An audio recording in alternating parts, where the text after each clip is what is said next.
Welcome to our continuing series of virtual voices focusing on sustainable development goals. Our presenter today is Alex Rossello. He is currently a PhD student in the Department of Biomedical Engineering at Yale. Alex Rossello graduated from Imperial College in London with an MEng degree in Aeronautical Engineering in 2019 and joined as a spacecraft controller for the Sentinel-3 mission. During his time as spacecraft controller, Alex executed operations to monitor the advance of Hurricane Dorian, the California wildfires, and the eruption of Mount Etna. As a current WIT student board of direction member, Alex is really passionate about the technological benefits space research can provide to emerging economies. Over to you, Alex. Thank you so much, Dr. Delbach, and good afternoon and good morning to everyone. So today I'm going to be talking about optimism, pessimism, and data reporting. So there are many angles from which we could approach this topic, but there's this particular quote by Henry Ford that might or might not be true, and it reads that whether you think you can or whether you think you cannot, you're right. So this kind of implies that pessimism is somewhat of a self-fulfilling prophecy. It also implies that optimism is another self-fulfilling prophecy, as if they were some kind of creative and destructive forces. And according to a 2000 study by Alan Piper, the thoughts that individuals about the future contribute substantially to their feelings of life satisfaction.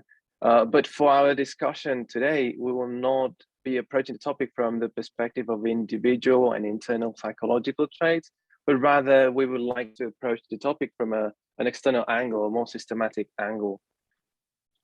And so another way of phrasing this topic is, well, cherry picking data, some pervasive framing, and sometimes even lying with data. And so if we think of framing, this is a classic example, and is whether a glass is half empty, the glass is half full. In both cases, we get the same information, but it is framed differently and it is delivered differently. So this effect describes how we react differently due to a change of the context, essentially how we are delivered the information, right? So these frames are activated by our language. And in this example, the keywords are empty and full. And like many other cognitive biases, these influences are our thoughts and our behavior. And here's an optical illusion. So it's a classic example. We have all seen this one. These are two segments that have the same length. They appear to one be longer than the other one. And so our perception somewhat betrays us. So Daniel Kahneman is considered the father of behavioral economics. He won the Nobel Prize in 2002. And in a paper with Amos Tversky, they published it in 1981. They looked at the dependence of preferences on the formulation of decision problems. And so in this study, they offered the first group of participants to choose between a program A and another program B. And so from there were 600 people in program B. In program A, 200 people will be saved. And in program B, a third probability that 600 people will be saved, and 2/3 probability that no one will be saved. We presented this group of 600 people with these different options, and so from a group of 600, 200 will be saved, versus then some hidden, so the same numbers kind of hidden in arithmetics. And unsurprisingly, 72% of these participants preferred this program A. And then to the second group, they presented the same arithmetic choice, but they phrased it differently. So the program was again available for 600 people, and in program C, 400 people will die, And the other program, the alternative was there is a 1/3 probability that none will die and a 2/3 probability that some people will die. So in this, when framing 78% of the respondents preferred program D. So there's a complete preference reversal, and the authors conclude that this preference reversal is induced by a shift of reference that is induced by transforming gains into losses. And so another study from the 80s, in this study, Professor Annette O'Connor, she examined the influence of framing patient preferences surrounding chemotherapy. And so in this, the study was composed of two groups of participants, some healthy volunteers and other cancer patients. And they were asked to choose between two cancer treatment options, a toxic treatment and a non-toxic treatment that was less effective than the toxic option. And so what was interesting is that when the probability of living was below 50%, and it was framed as a probability of dying, participants were less likely to choose the more effective toxic treatment. So if instead of saying that the probability of living is 48%, if they say that the probability of dying is something like 58% or 52%, then there was a shift, and patients were kind of engaged in an almost giving up attitude, and they preferred the non-toxic treatment. Otherwise, they would prefer the toxic treatment. So we've seen that there's differences in how we frame our questions, and they can sometimes be subtle. So there's no news that the news are biased, and so the partisan bias of some news outlets comes to no surprise. Admontes Media created this graph, and they present the depth of these bias range in the form of fact to opinion ratios. It goes from a plain fact, a well-founded analysis, opinions supported by facts, and then finally, deep down in the almost fake news region, it's opinions based on highly disputed facts. So people do choose news that fits their views.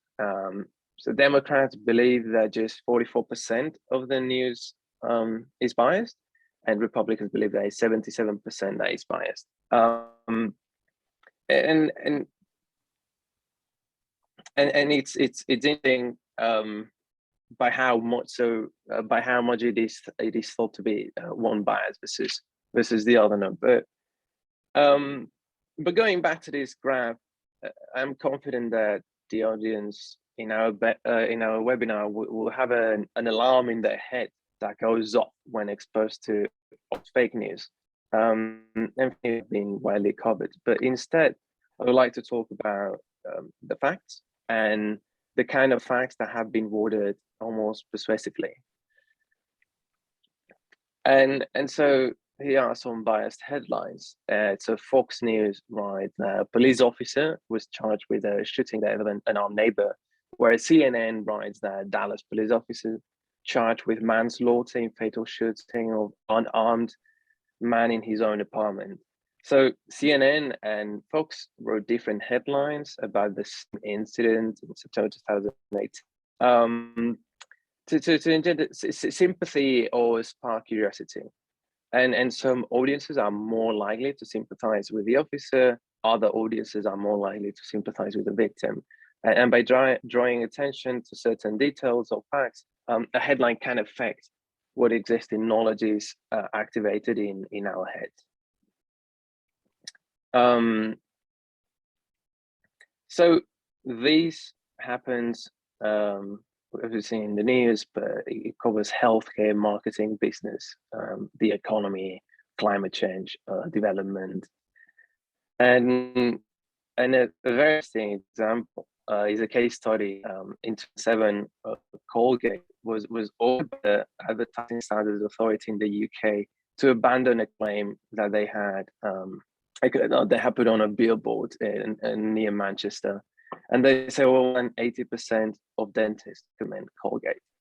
And the claim was based on a survey carried by themselves, by the manufacturer, and was found to be misrepresentative. So in fact, the design of the survey was to ask dentists to recommend several toothpastes and brands, not just a single one. So dentists recommend some brands, and just Colgate happened to be one of them that appeared 80% of the times. But the claim was misleading, because it implied that 80% of the dentists only recommended Colgate and nothing else. And so a similar metric could be built for brand 1 or brand 2, whatever those brands are, by designing the survey in such a way that we can get our brand name to be part of an answer. Then we can just cherry pick these bits and claim that 80% of the dentists do recommend that, implying that they don't recommend anything else. But if we check the percentages that we have on the screen, we can see that 50% of the dentists then recommend another brand, and 60% of the dentists then recommend another brand. And how can an 80%, a 40%, and a 50% coexist? And so this is another ad from 2009, and Verizon claims that, well, Verizon in 2009 claimed that it had 5 times more 3G coverage than AT&T.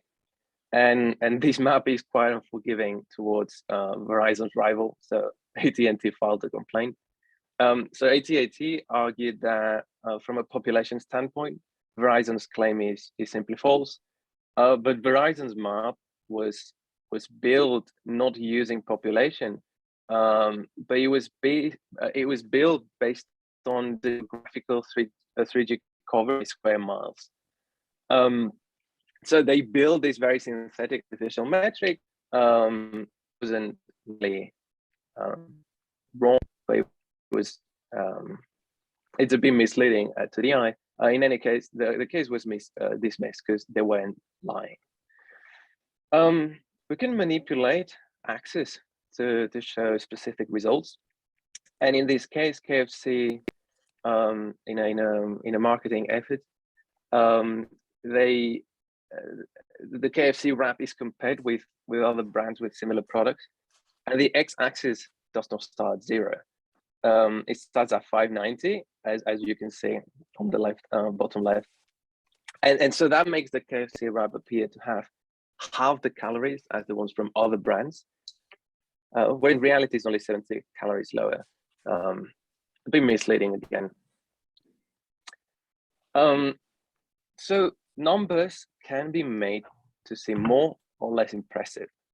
If you want it to look smaller, we can break it down into smaller fractions. So deliver the figure in a per capita packaging. And alternatively, if someone was to make a point against the use of taxpayers' money to support the royals, the bottom figure would be more compelling. So what we can see is we deliver a figure of £124 per person that it costs the royal to maintain the royal family, versus delivering the figure of 85 million per year as a whole. And it's easy to imagine how the reaction might be different when we think of just £1 versus 85 million. And so another study published in the Journal of American Accounting looked at the linguistics tone during earning calls, and they found that the effect of strong language is positively associated with future earnings and sales. So what this is saying, beyond the actual financial results, investors treat extreme language as an informative signal, as if it stimulates significant activity and it generates a strong price reactions. And so what's interesting is that this increase tends to be sustained over time. So in the 60 trading days following the quarterly earnings conference calls, there was no reversal in prices. So whether the CEO, the manager, was to use very strong positive language or maybe negative language, markets would react to that beyond the actual financial performance and be quite robust with it, and there wouldn't be reversal or readjustment or correction. And now an example covering taxes. So the sales rate in Illinois is 6.75%. And a funny exercise. So there was in 2011 a temporary temporary increase of the personal income tax from 3% to 5%. And we can describe these changing rates in very different ways. So you can write this change in two ways. Both are accurate. So we can say that the state income tax rate was increased by 2 percentage points. This is the absolute change from 3 to 5. Or we can say that the state income tax had been raised by 67%, again, from 3 to 5. This is the percentage change, both equally accurate. Now, the audience very quickly be able to guess who claimed each one of the figures. And so the Democrats who engineered this tax increase, and of course, well, they focused on the absolute change. Republicans, on the other hand, they focused on the percentage change in the tax burden. So they made the point that this 67% does describe accurately the impact of the tax change. But since it is what people are going to have to pay to government, it really has gone up 67%. But essentially, this figure kind of juxtaposes the amount of money people care about versus how it's calculated. Again, both equally accurate. Now, we can also build very absurd correlations and any type of metric that we fancy or that we can imagine. There's this very interesting website that I linked at the bottom right, and I invite the audience to visit it.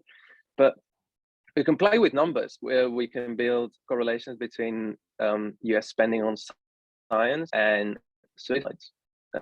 Don't think there's a causality there, but the numerical correlation could be there.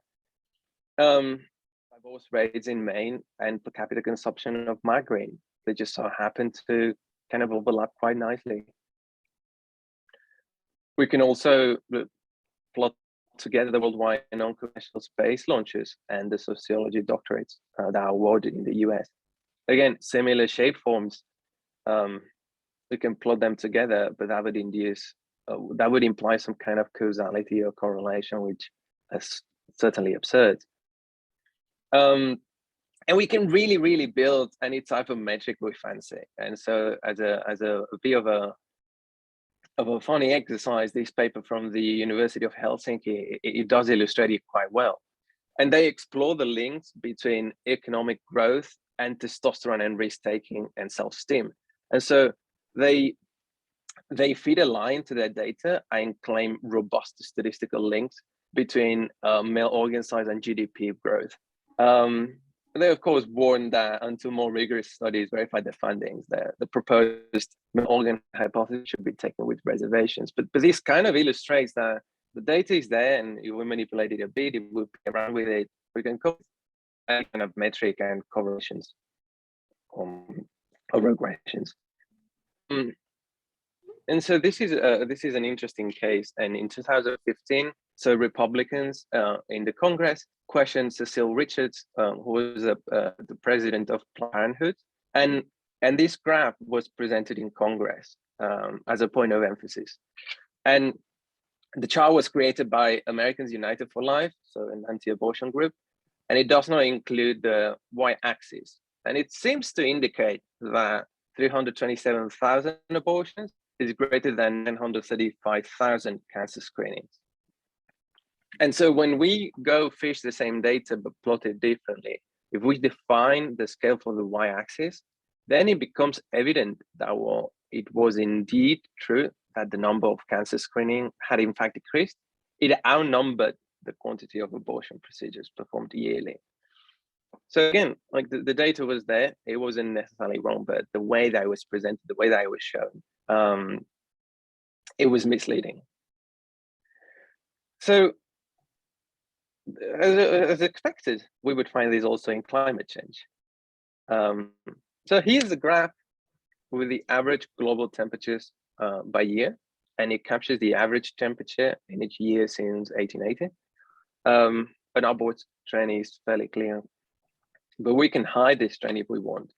So if we grab the y-axis and we zoom out, voila. So there's no reason to show this range of temperatures, but here it is, and it makes the trend look less urgent. It kind of it smooths it. It looks shallower. No reason why we're showing this, but it might benefit the narrative. We could do that with the national debt. So flatten it, and the Washington Post makes the point that if the moral of the temperature graph is that we shouldn't worry about warmer temperatures, we then shouldn't worry about increasing debt. Another example in which we manipulate the range of the y-axis, and you can see how interest rates through those years, the sample years, remains more or less constant, yet depending on how we frame the y-axis and where we decide to zoom in and the range we include, we can induce the perception of a rather stable rate versus a rising rate. Okay, another example. This one really is the epitome of cherry picking data to support a thesis and ignore data that undermines it. So in 2009, a paper by ex-Senator Harrison Schmitt claimed that the Arctic sea ice has returned to 1989 levels of coverage. So as one can imagine, the ex-senator was criticized, and his support he was criticized, and supporters of his then demanded apologies. Classic spiral.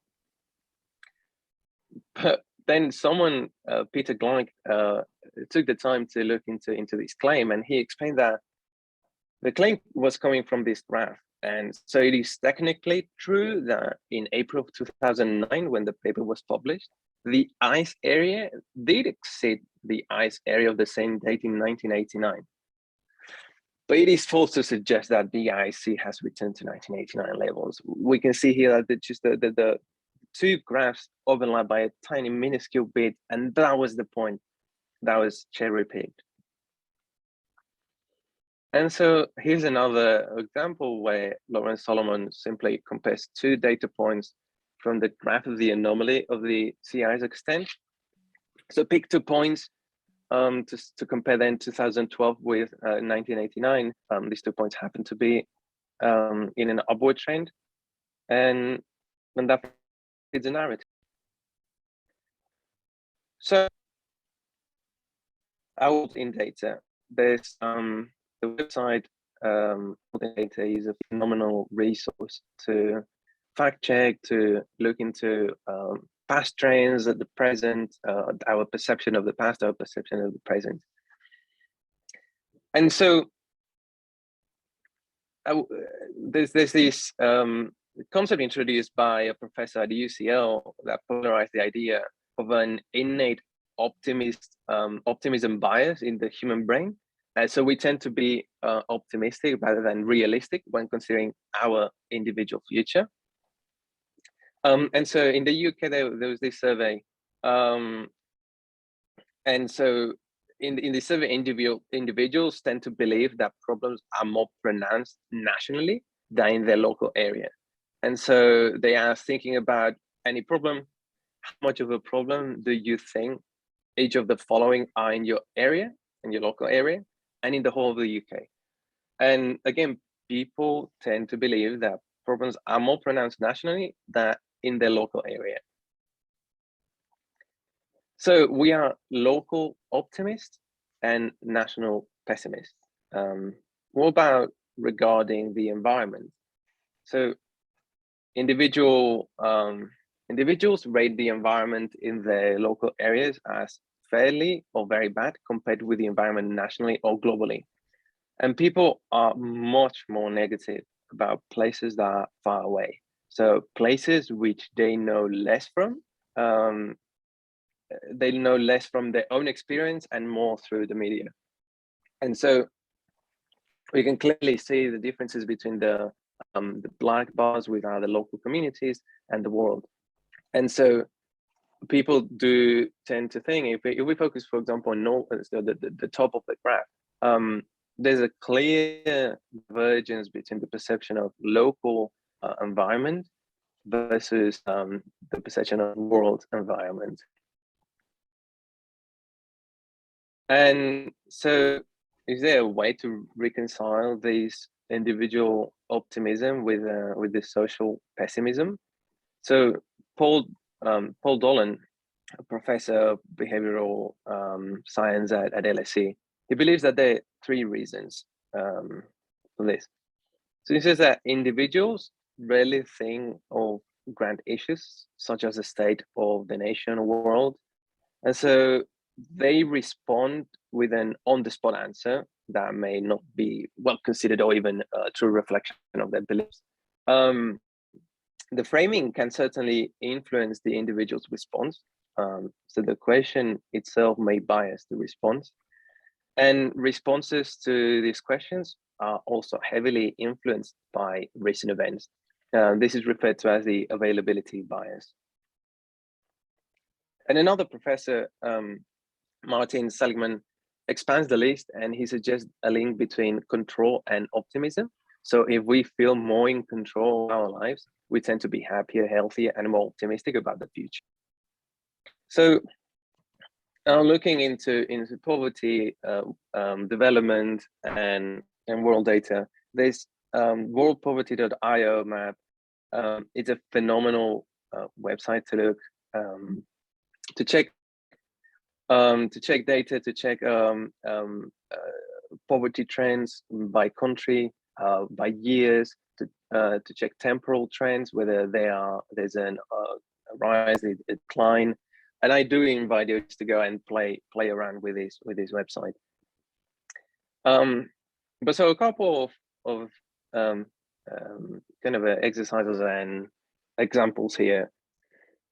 So most people do think that global poverty is rising, but the opposite is happening.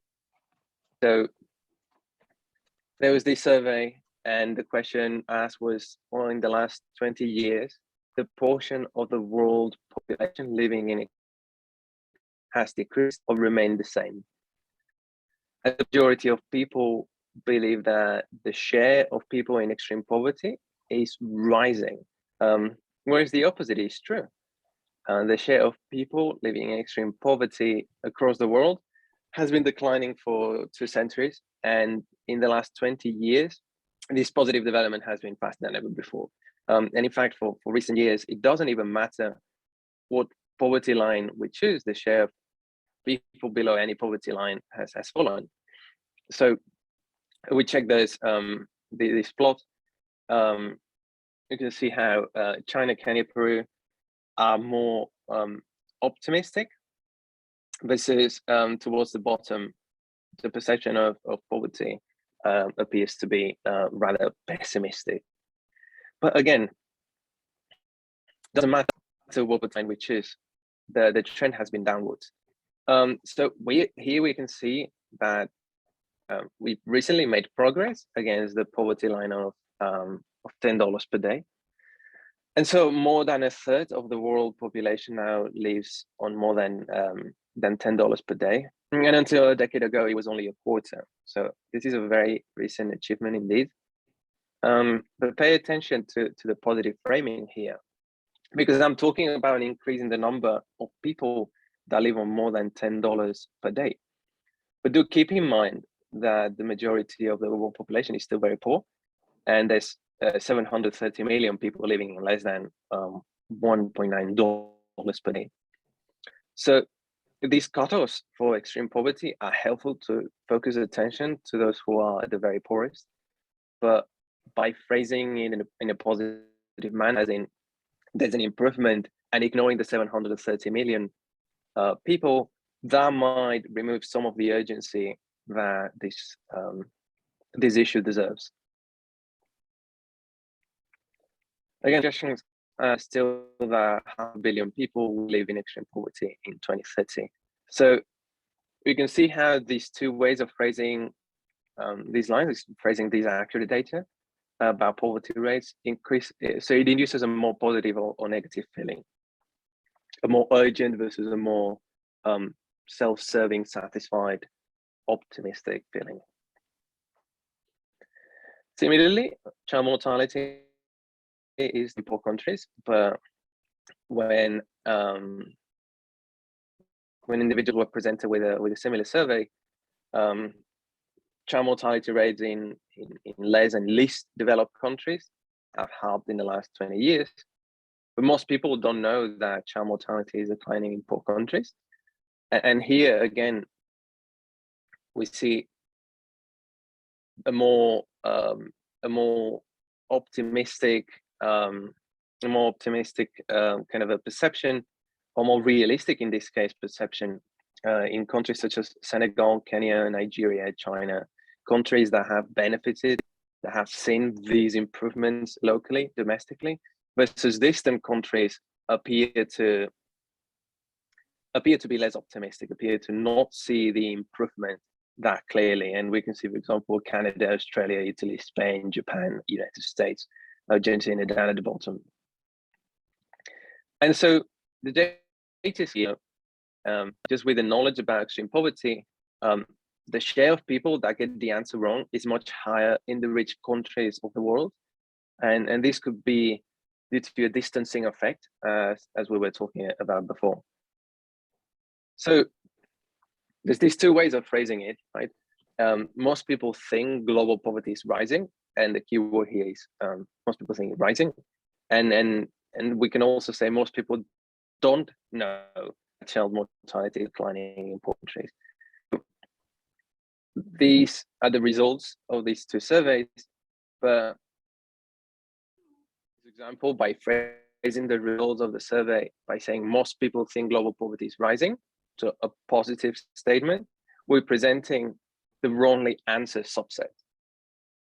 Versus if we say that most people don't know that child mortality is declining in poor countries, we are pointing at the not right subset. So the remain the same or don't know, plus the ones that got it wrong. So we can group data in these different, we can group results in these formats in such a way that then we can say people do get it right, do get it wrong. And okay, more misperceptions about specific trends that reinforce the general discontent about how the world is changing. So YouGov ran another survey, a separate survey, and they asked, well, all things considered, do you think the world is getting better or worse? And there were very few who gave a positive answer. And notice how Germany, Australia, and France, like only 3% think, 3 and 4% think the world is getting better. And again, look at the very top, we see that poorer countries or countries that have developed recently, they have a higher share of people who answer positively and higher. So who answer that the world is getting better. So Saudi Arabia, Indonesia, China, specifically China is impressive, like 41% of respondents thought the world is getting better. And there appears to be this separation again between distant countries that have experienced the progress, countries that have experienced the improvement recently. And we're not just about the past, we're also optimistic about the future. Our perception of how the world is changing matters for what we believe that is possible in the future. So this is another survey, and they asked, well, over the next 15 years, do you think living conditions for people around the world will get better or worse? And more than half of the people expect stagnation, or that things will be getting worse. And so notice how the places in which, again, the places in which people currently have the worst living conditions are more optimistic. So look at Kenya, Nigeria, Senegal. Look at the places with the worst living conditions are more optimistic. They think the future will bring improvements in global living conditions. And I find this is essential. It does matter politically, because those who don't expect that things will get better in the first place will be less likely to demand actions that can bring positive development. Whereas optimists that will want to see the necessary changes, improvements they are expecting, they will demand actions so that these improvements are materialized. And this pessimism is often, it can often be misleading because people don't see that there is a change or innovation. So sometimes we fail to recognize new developments and insights that might change and modify current trends. So for instance, some projections of population do ignore the possibility that population growth would slow down as the world becomes better off. So as countries escape poverty, as families escape poverty, households escape poverty, fertility rates have lowered in the past. So as countries get richer, we will expect to see a slowdown in fertility rates. And there's sometimes some projections that decide to ignore some of these inputs in order to a more catastrophic trend, which is still, we can see, for example, in Africa, the trend remains upward, and there's no inflection point, or there's no projection of an inflection point, at least not until 2100. But in Asia, we can see that we would expect an inflection point at around 2040, and when families and households become richer, these fertility rates will tamper. So maybe getting people out of poverty in Africa would be a phenomenal way of slowing down fertility rates if we are concerned about global population. So the future is bad, and in the past, the future was all bad. So these gloomy predictions of the future are not new. And indeed, we can go back centuries and find many examples of pessimistic accounts of the future of the world. And there's this infographic by the Economist, Doomsday in 2012. And they put together all these different predictions of when the world would change by many people throughout history. And then they zoom in right before the 2000s, like another list of many apocalyptic predictions. So should we be optimists or pessimists? And probably both. So apocalyptic visions will persuade people to take action, but also once like anger transitions into hopelessness, we struggle to achieve much at all. Like if it's so catastrophic, so apocalyptic, we might just give up. So I'm thinking pessimism to the point where we believe cannot avoid the catastrophe is not helpful. But what about phrasing it as bad things in decline and good things on the rise? Again, we should celebrate success for the very real gains that have been achieved, and we should also worry about the sustainability of these gains. The slowness in progress in the poorest part of the countries and the poorest part of the world, and also the inability of donors to respond to the challenges of global poverty in a responsible fashion. But we have to see beyond the optimistic TED talk, the kind of facile optimism, right? Sometimes it's a way of avoiding the issue, and that we can resolve our problems by thinking deeply about them, and again, picking some self-serving metrics and simply asserting that we can do it. And there's a professor here at Yale, Thomas Pogue. He suggests something that kind of resonates with me, and it is more morally consensus to compare existing poverty not with historical benchmarks, but with the present possibilities of how much of this poverty is really unavoidable today. And so with this, I would like to thank everybody for your attention, and I'll take any questions. Thank you, Alex, for an extremely interesting and informative presentation. focusing on the current perception of humanity and, of course, with the research related to it. We have many questions, so over to you, Susie, with the question. So the first question from the audience is, what controls are in place to ensure accuracy and legitimacy of data? Do you think these controls are effective? And if not, how do you think we can improve accuracy of data? Oh yeah, that's a great point. Well, it depends on where this is published. There's certainly something called sampling bias, and it's for when you run a survey, you might be asking a particular demographic that will, of course, induce bias in your answers. If these results, if this data is published in a scientific peer-reviewed journal, there's certainly going to be a scrutiny around it.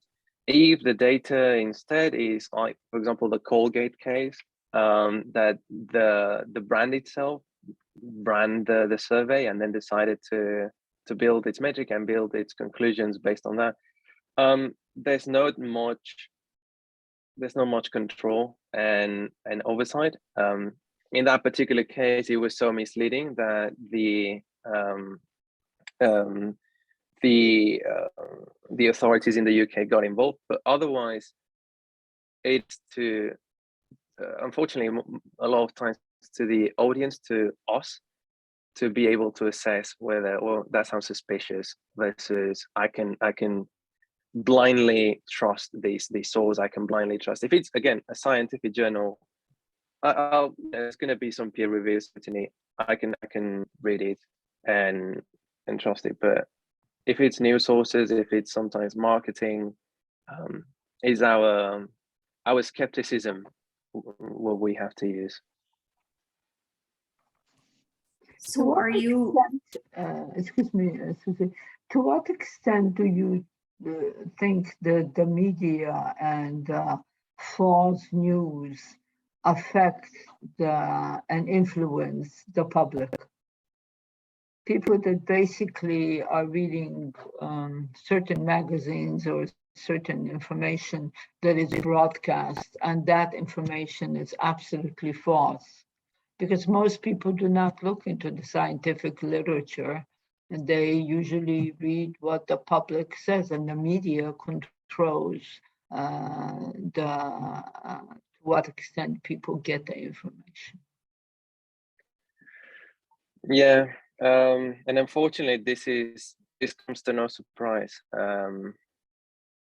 I think people, or at least some studies that I was reading, they were talking about people getting entrenched in their views to such an extent that it was, in particular, they were looking at Fox News readers and Fox News audience, and they were saying that they so entrenched in their views that they actually, some of the audiences that go and watch the bipartisan, so the partisan opposite, so they would go and watch CNN or CNBC, because they so entrenched in their own views that they're not vulnerable to the opposite perspective.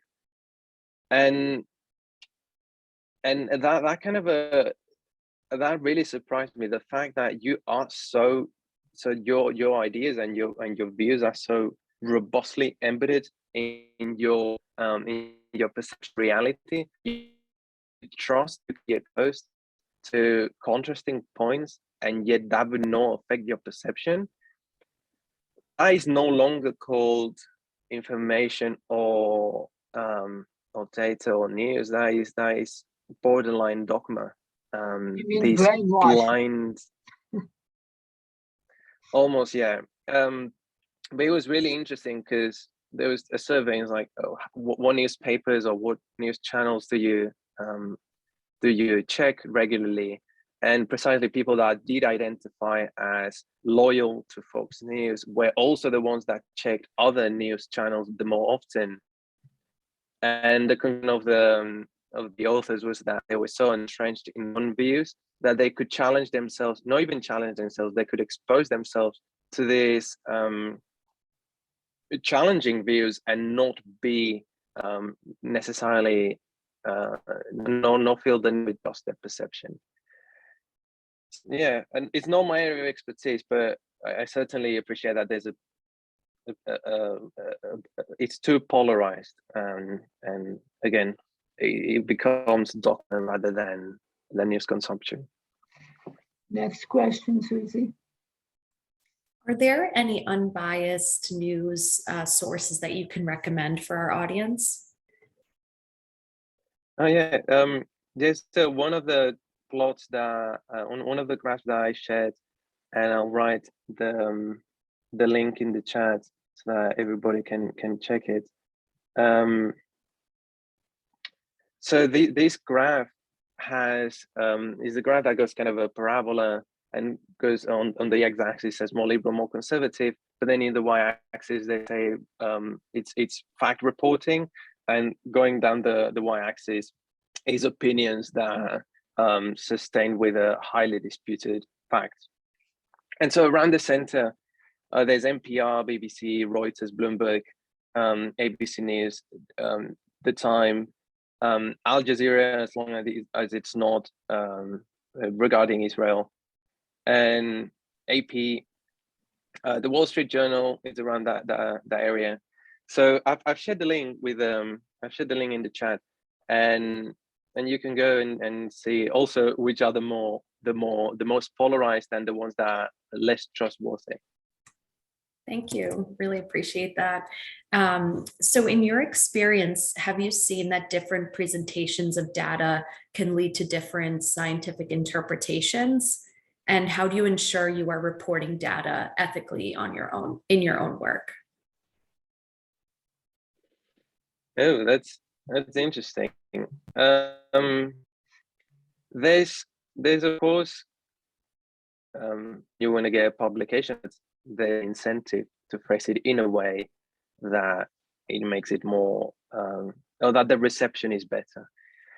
Again, in scientific writing or in scientific journals, peer-reviewed journals in general, there's this level of scrutiny. So there's so much you can do and so much you can claim before, well, someone calls you out. But it is. People do try to bolster their claims. People try to highlight their claims. People try to include their main findings in the title, and sometimes some of these findings are more statistically significant than others. And it's kind of a way you place the spotlight in your results, and people do that. There was one study that I don't remember exactly the author now, but I remember reading about it, and they were trying to look at why do female scientists have less citations than male scientists, even when correcting for the fact that they are more male scientists than female scientists. And they looked at many layers that could justify these differences in citations. But one of the layers that they found is that the words that male scientists, male authors use in their titles sometimes include noble, innovative, disruptive. Some of these words are very that kind of they kind of boost they boost the title. They sometimes not necessarily the most realistic, versus the frequency at which these words appear in titles of papers by female authors is frequent. And so in general, this article was saying that this difference in how novel, innovative, disruptive, challenging, new, all these could also explain the level of citations, and also the fact that then news outlets go and talk to male scientists that have published this paper versus sometimes female authors that are more humble, more realistic about their own findings. They don't get that attention. And that was a small, minuscule fraction, but it was really interesting that it was down to the point of the frequency of what words you use in a title. Excellent point. Susie? What questions should we ask ourselves when reviewing data or information to identify the inaccuracies? Oh, well, that's a case by case situation, I guess we all have a cynicism kind of a alarm in our heads, and a bit of a skepticism alarm also. I guess just pay attention to those feelings, to those alarms when something it doesn't quite sound right. When something, so if something doesn't quite sound right, then okay, you've identified that there's something odd there. But also the opposite, when I read something and that makes me feel, oh wow, amazing. My first reaction is that immediate feeling of positive feeling. But sometimes it is worth stepping back and kind of looking at this same claim or this same headline, and make sure that it does make sense. That, well, am I being sold just this feeling, this claim? It's really interesting, and I don't know how to describe it, but there's, in organizations in general, there's this balance between, you need to be able to frame what you're doing positive and having impact, while at the same time you need to be able to frame what you're doing as not having enough impact, that you can keep, asking for money from donors or stakeholders or governments. So there's this balance. So you must justify the money that has been spent, but you also must justify the money that you're asking for. So you have to present at the same time, we're doing really well, but not doing well enough. Thank you. What are the most reliable means of data reporting? And on the other side, which structures currently have a problem with data reporting? I'm not sure I understand the question correctly, but if we talk about, for example, poverty, we talk about maternal mortality, healthcare in developing countries, I would encourage everybody to check the HS. So this is the Data Health Survey, and it's a massive survey that they run in all countries, in most countries in the world, and they run it, I think, every 3 years, and they collect data from, as I say, child mortality, maternal mortality. Why do women in Ethiopia don't go to healthcare facilities to deliver babies? And they run such a comprehensive survey that it is impossible to boil it down to a single headline. So they asked, for example, in this case about Kenya, Ethiopia. So woman maternal mortality during childbirth is a quite endogenous issue, and they say, well, but there's clinics, there's healthcare facilities. How come people don't use it? Then it turns out that people, mothers don't trust clinics. In fact, doctors and nurses don't even trust their own infrastructure. And then, well, what could be done to rebuild this? Should we deploy healthcare professionals to the house where the delivery will happen, or should we instead improve these relations? And so the Data Health Survey is a phenomenal source to look into some of these issues. I find it really interesting. Otherwise, the classic ones, Our World Data. I'm writing it, Our World Data. Internet. If we look more of the on the economic side, the International Monetary Fund, the World Bank. These are all very reliable sources. But again, you can access the raw data. Anybody can access the raw data. You can download the CSV in Excel, and then that's the tricky bit. Like, you can build any metric, you can build any statistic, any KPI you want.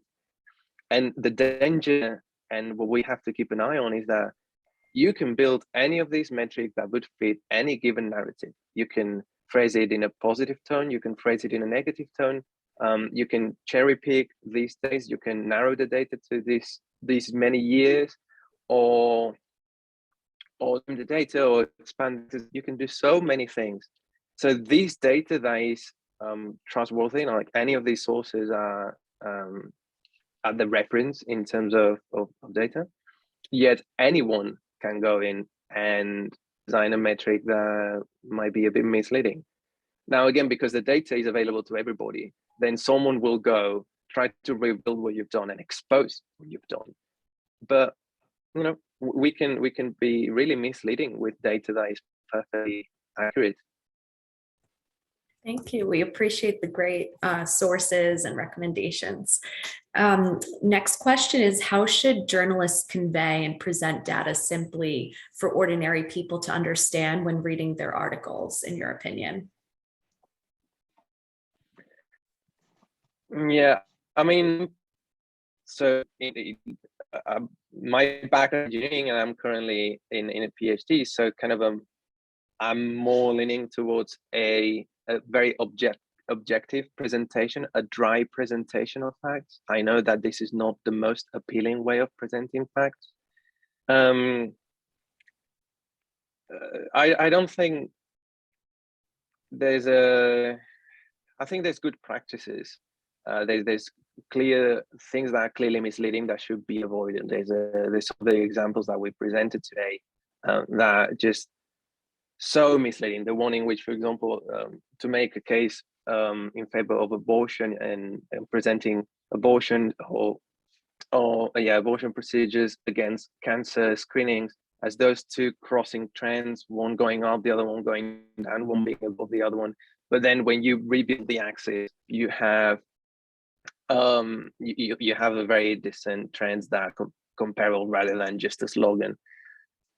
I would just say a journalist should be able to present data in a manner that is appealing to the audience of the newspaper, but that is not a slogan, that is not lobbying. I would hope to see less politically and logically loaded figures and data. Thank you. Our last question before we wrap is, do you have an example of a situation where you realized or proved a piece of data or news headline was completely inaccurate? And what did you do in the situation, if you don't mind sharing?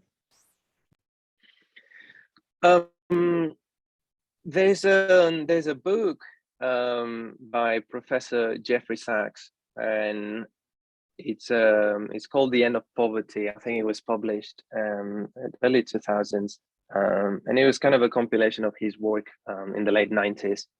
And the book, the main of the book is by giving money away, poverty will be solved.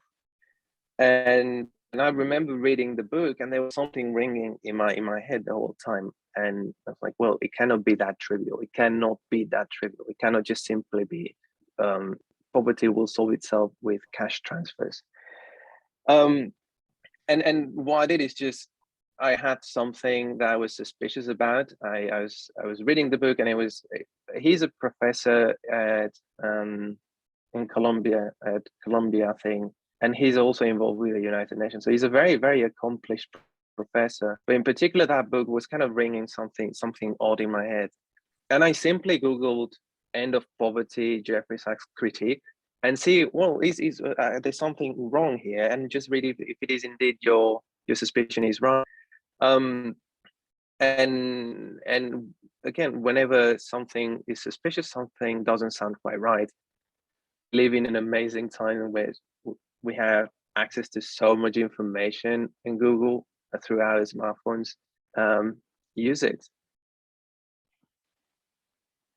It's interesting that you mentioned somebody that absolutely I know that gives erroneous data, and unfortunately he's a very good speaker and a lot of people listen to him. So I have always also had the same questions and very much doubt most of the stuff that he is saying, but he is very popular. So he is, and Go on. No, I was just an additional point on the book is like, I know, well, you would expect that someone like him, like, again, a professor at Columbia, a very accomplished man, a very clever person, like someone, you know better than that. You know that this is not solved with cash transfers, with donations. And so one suspects that, well, maybe, you know, you have your own strategic agenda, and by simplifying the problem to some extent, that will attract headlines, newspapers, interviews, and then, you know, you will become popular, sales of the book will go up, and all of that. So, you know, there might be a factor of agenda and being strategic with, you know, one's own career. That's true. So Alex, thank you very, very much. It was a wonderful presentation. I'm very glad that you found the time to be with us, and which took away from your studies, but we hope that we'll be seeing you again soon. And Susie, thank you very much for the hosting. So have a very, very good day and take good care of yourself. Goodbye. Thank you. Have a good day.